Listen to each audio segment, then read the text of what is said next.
I'm just so honored that you asked me to do an interview. We were so delighted to discover your work online. As a doula, you're different than a midwife. A midwife is a medical professional, and a doula is hands off in the medical aspect. We're a support person. Do you work for home births only, or do you do work in hospitals too? I do it all. Uh-huh. I will never turn down a mom needing birth support because of Awesome. her choice of birth setting.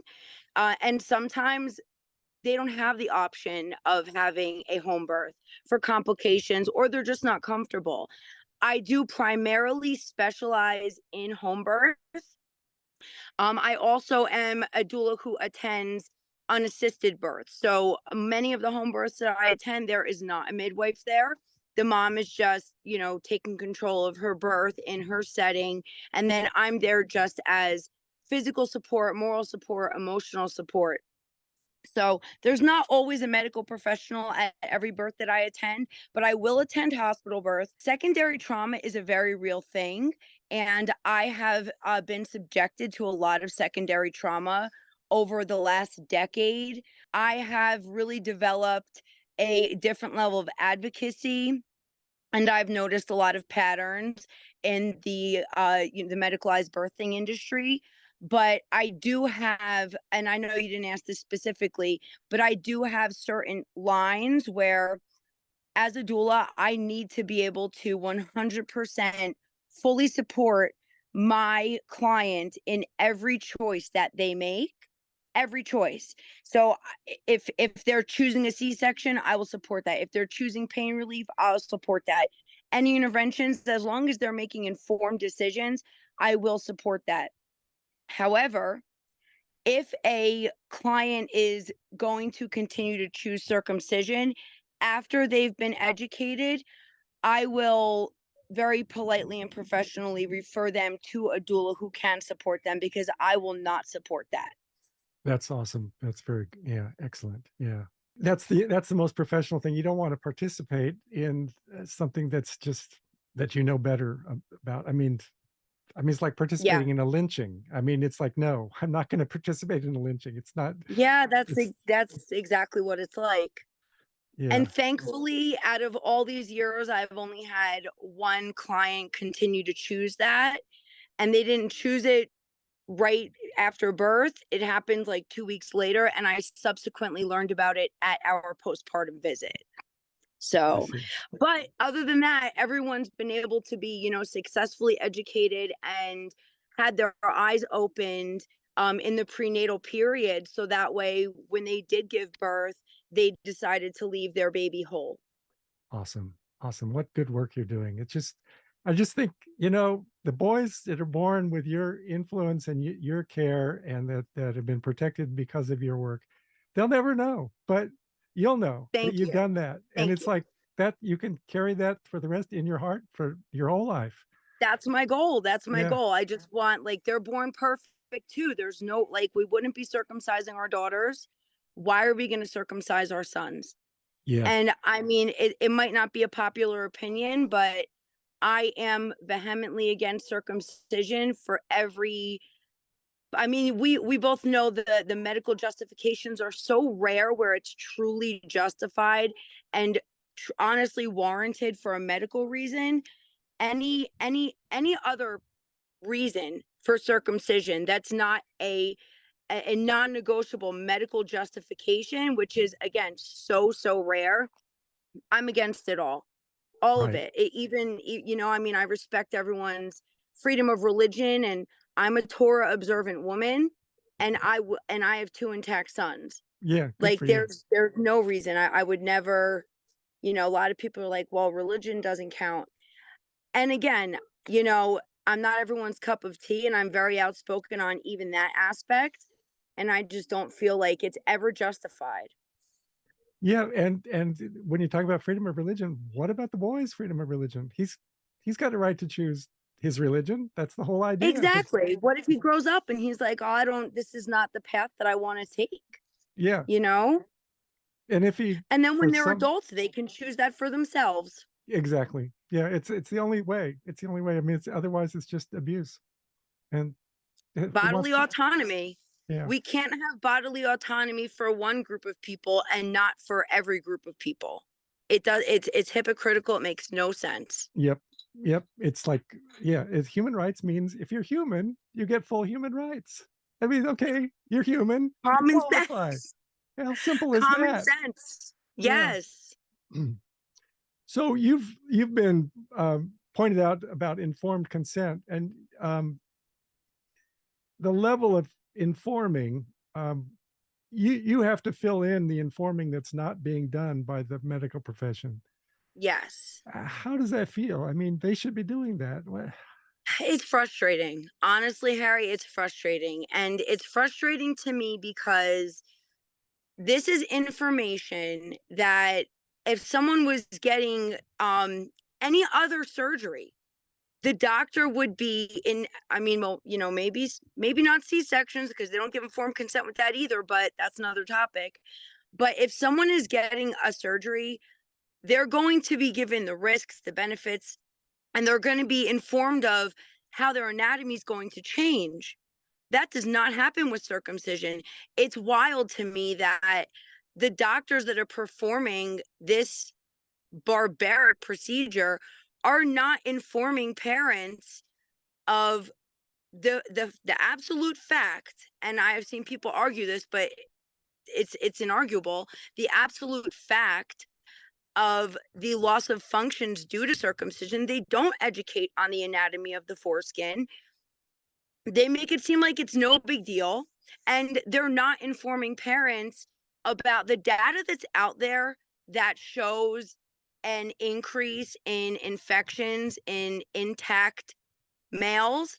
That data is flawed, and that's That's not discussed. that's another thing I really wanted you to bring up with you is that you've pointed out that the forced retraction is what's causing this skewed data that says that Yeah. intact boys have more infections. Where's the proof that the data that they're presenting, which they're not even presenting it.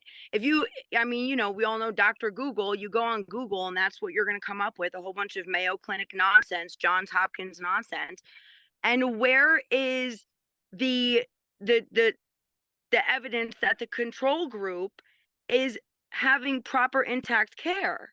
Because Right. doctors are educating parents to retract.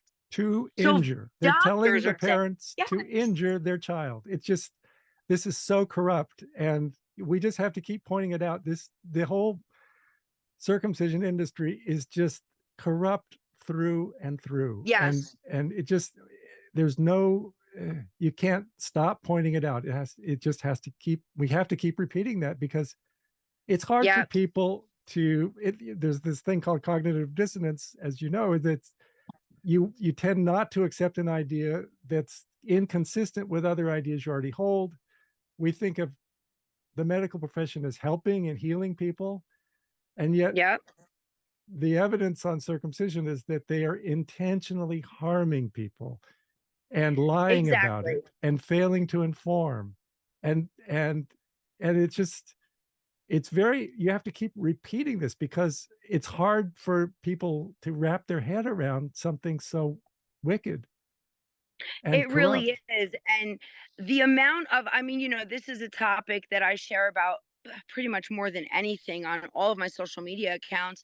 And I get so many comments that, moms that chose to keep their sons intact, and then they'll be commenting on a video that I make about hygiene.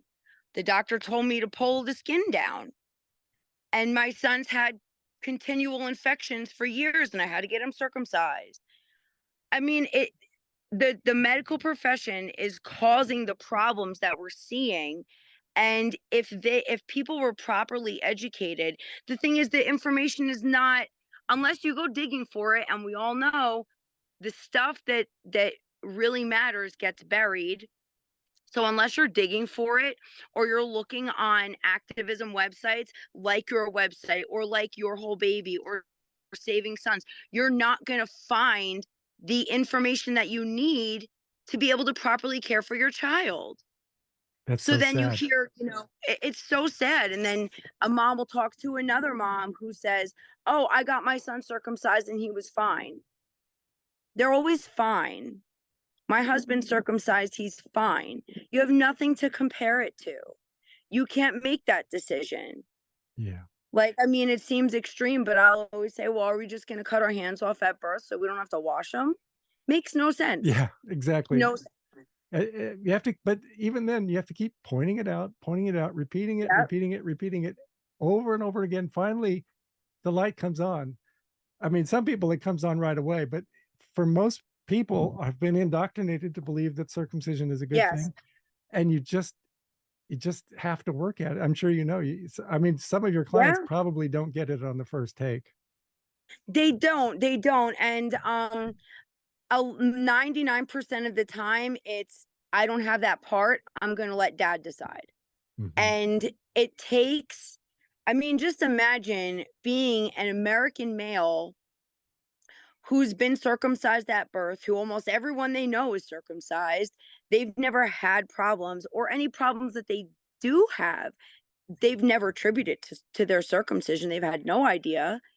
So the few boys growing up that have been left intact, what happens to them? They get made fun of in the locker room because they're the minority. And then the dad says, well, I don't want my son to go through that. I had it. I'm fine. So we're going to do the same thing. Wash, rinse, repeat. Like, I'm just going to continue to purge that information out there. And I've had quite a number of moms say, I'm pregnant, and because of your videos, I'm choosing to leave my son intact. Then my job for that day is done. And then Yeah, the next day, same thing, wash, rinse, repeat. Keep putting the information out there. yeah, It takes a very um humble and I don't even know the proper word. I almost want to say confident male to admit that he was harmed. yeah. It And does take look, confidence. It yeah. does. Yeah. I mean, if you're weak, you can't admit any flaw or any deficit. And if And you're you won't strong, look into the information. You yeah, won't look into the information that's showing what your parents subjected you to. yeah, I mean, and honestly, like, I'll also just say this, it also goes for intact men too. A lot of intact men, like, they don't know what their life would be like without a foreskin. So for them to learn, I watched it with my husband. He watched American Circumcision. He's like, I never knew any of this. The under education from males about their own body in both aspects is severely lacking. So it's not surprising to see parents just suffering from cognitive dissonance when they're faced with the fact that circumcision is actually genital mutilation. yeah, They're like, wait, what? yeah, Like, they're so against it for girls without even knowing anything about it. But when you present it as in regards to males, the light bulb, it does come on. It just takes some time. yeah. And repetition. It just like hammering a nail. You just you have to keep hammering it in because it Yeah. just isn't going to happen. For most people, it's not going to happen the first time. And for No. and for cut men, it's not just ignorance, it's active suppression of something that they don't want to face. So you're Yes. really overcoming an active denial, active suppression, because the reality is devastating when they think the people that were supposed to protect me harm me. I'm lacking something that would have made my whole life better. Yes. I'm damaged. I'm hurt. I mean, it just the emotional baggage there is just it's really a lot, and it takes a certain amount of compassion and I guess patience and just Yep. understanding because it's if a guy is saying I want to cut my son because I'm cut and I want him to be just like me, blah blah blah, yeah, I want him to be like me, and it's like, Right. well, okay, but think about it. If you were missing a hand, would you want to take off his hand? I mean, Right. is that really what you want, guy? And Exactly. And they're not gonna, it's so hard for a man to just like you said, to face the fact that this was all taken from me. This yeah, I've been living my whole life with a partial genitalia, believing that all it is a flap of skin. It's just a piece of skin. Yeah. That's the media narrative. It's just a piece of skin. We're dealing with entrenched corruption. We're right. We have that on our side, that reality is on our side. So we just keep pointing out reality. We Well, weren't born with extra parts. No one on exactly. this earth was born with an extra, like we Yeah. don't have extra genitalia. Yeah. Like if you're a typical man, you were born with everything that you're intended to have. And when you grow up and you can make an informed decision about that, your body, your choice. Yeah. Like his body, his choice. Why does that not apply to baby boys? Yeah. And it just sometimes people don't have never even thought of that, and they hear that and they're like, wow, why aren't we giving them that choice when they're older? It's not my body, but they say, well, I'm their parent, I make the decisions for them. This isn't like, not letting your kid eat a whole cheesecake in a sitting. This is a permanently life altering surgery, and you're making that decision for them. One thing you could also point out is that almost all circumcisions are done before the age of 1, and intact men Yep. almost never decide that this is what they want. So if you Yeah. know that they wouldn't choose it for themselves, how is it okay to force it on them? I mean, what kind of love is that? Exactly. And not only that, but when parents are making this choice, the doctors are not telling them exactly how it's going to be done. They say, "Oh, it's just a little clamp and they don't feel anything and they get sugar water. It's They get sweet ease and a pacifier. Oh, yeah, we give them a dorsal nerve block." The it's doctors corrupt. are not talking about any of the reviews that have been done on these medications that are supposed to prevent pain. They don't eliminate the pain entirely. There's so much data out there that shows that babies, no matter what you give them, because we're not giving babies general anesthesia and intubating them and putting them under. We're giving them some cream, a little shot, and parents think that their baby's not going to feel that. And then the doctors say, oh, they slept through it. They're not talking about immediate shock. They let out one cry. It's so intense that their brain shuts down and they just stop. Yeah. Like Brother K shares so many wonderful things on his TikTok about this and about doctors and nurses talking about what they witness. But we're gonna ignore all of that because we think that it's cleaner and we're not even going to look into it. Yeah. It's so sad to me, and that's why I really made this topic like my main focal point on all of my social medias, because it is the worst thing that anyone could do to their child. Like I truly believe it is. I mean, apart from a couple of other rare circumstances and disgusting situations that people put babies in, this is like the worst routine thing that anyone could ever do to their baby, and it is literally my mission to try to stop it and Awesome. to just jump into the middle of the voices and just be loud and obnoxious about it There's a and never time. stop. Yeah, there's a time to be loud and obnoxious. Yep. That's exactly the time. Yeah. I'm grateful that I even have the platform to talk about this. And I have also shared, like, when we made our decision to keep our son intact, our first boy, I am always very upfront. It wasn't an immediately educated decision. The reason that we chose to leave him whole is the same reason that many parents choose to circumcise, because dad is. So my husband was born in Haiti, and this is not something that they do in Haiti. Just like almost anywhere else in the world, they're not circumcising baby boys. Yeah. And you know, he was like, "Well, I never had any problems. I don't see why we would do it." And I'm like, "Yeah, let's just not do it, and we'll maybe do it later down the line." And the way my brain works, I'm like, let me just look into this and see what I could find. And everything that I came across in the beginning of my research was in support of genital mutilation. It was supporting it. I had to dig so hard to find the evidence that really disproves everything that comes up on the first 3 pages of Google.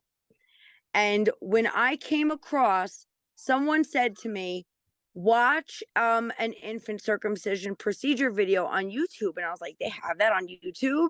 I'm like, all right, well, let's just check it out and see what it's about. And because I wanted to make the best decision possible. And I couldn't get through the first 2 minutes. And when someone says, what would you recommend for someone wanting to circumcise their baby? Watch a procedure. If you can get through that procedure without wincing, closing your eyes, covering your ears, and you can watch the whole thing from beginning to end, you might need to seek out some help. Because Yes. I don't know.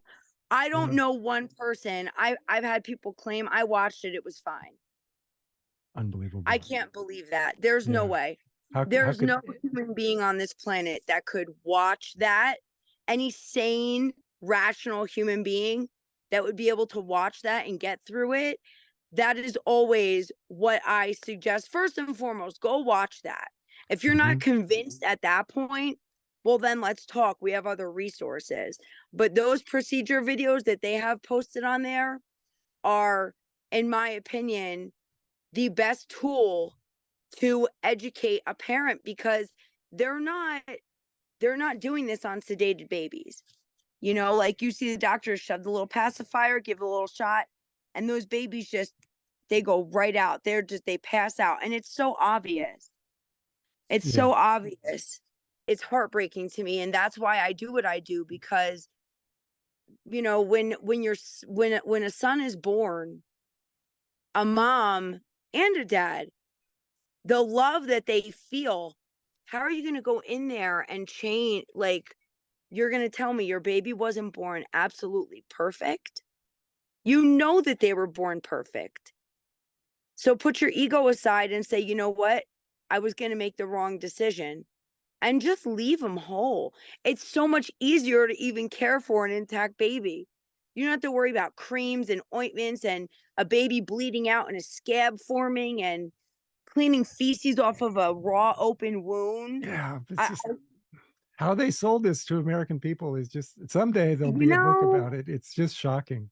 That yeah, if you go back in the day, go into history, it started as a way to stop masturbation. yeah, Uh, uh, uh, that was real effective in today's society.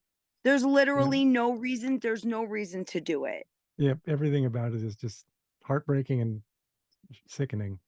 But And you have to be loud about it. You have to draw attention to the topic. Like Bloodstained Men, how many that any protest that you guys do is going to get the attention of every single person in that area. No one's going to miss that. No yeah, one is going to miss that. they see the blood stain and it makes an impression. And It does. even if they pretend not to care, it's made an impact. Exactly. Yeah, They're going to go home and they're going to think about that. yeah, It's going to be on their mind and they're going to look into it. yeah, They're going to go to the website. They're going to see the resources. They're going to see the testimonies. And then the men that have been cut at birth, the ones that speak out about it, I feel like they do so much for the movement. And it takes a very strong man to be able to talk about the fact that they were harmed at birth.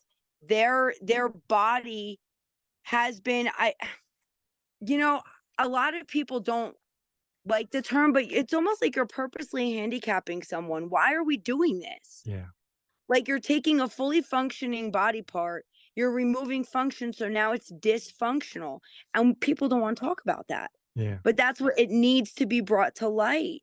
yeah, It needs to be discussed. yeah.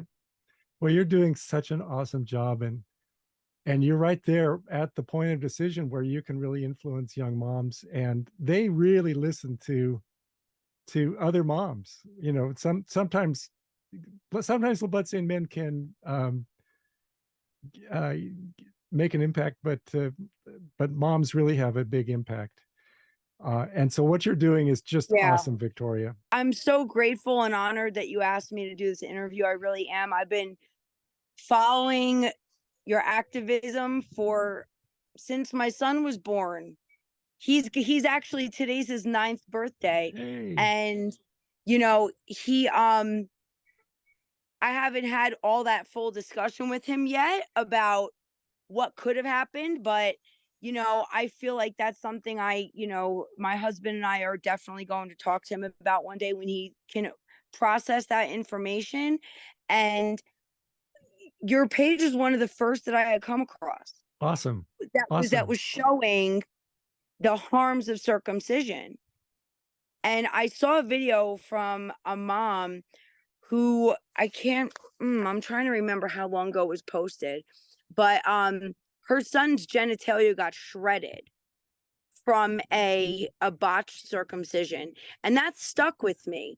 And when my son was 3 years old, we had like a little daycare that we were running out of our home in New Jersey, and we watched this little boy. And his first day, his mom dropped him off, and she said to me, he had a botched circumcision. I just want to let you know. So when you change his diaper, and I was like, okay. And at that point, I was already like, anti circumcision to the core, but, very respectfully and politely, I was like, okay. I didn't, give her any, I'm sure she gave herself enough grief. And when I changed his diaper, I froze up, I started crying, and my heart just broke because I'd never physically seen, like, obviously I've seen circumcised babies before. I've taken care of babies, but I never seen a botched circumcision. And the reality of how common that is, the plastibell not coming off properly. It literally looked like he had fringes. And it was the saddest, most heartbreaking thing I ever saw. And his mom said, I'm going to have to get it redone eventually. And just the fact that he's going to have to go through that again, that stuck with me. And that was really when I started speaking out about it. And I mean, I would have never thought that all these years later, the platform would have turned into what it has. And I mean, I'm grateful to TikTok because there's so many young people on TikTok. Yeah. So many young people that are not on Facebook. They're not even on Instagram. They're on TikTok. And that is really where I try to put out the majority of my content, and to be able to connect with Brother K and then subsequently it lead into this interview. I'm just so grateful. I really, really am. It's just been such an honor to have you with us. I mean, I've learned a lot, and you're doing just the most awesome work, and you're doing great stuff, and I'm just so glad to have a chance to talk with you. Thank you very much. Okay, Victoria, we'll leave it there for now, and hopefully maybe we'll be able to chat again at a later date. I'm always available for the Bloodstained Men. You just let me know.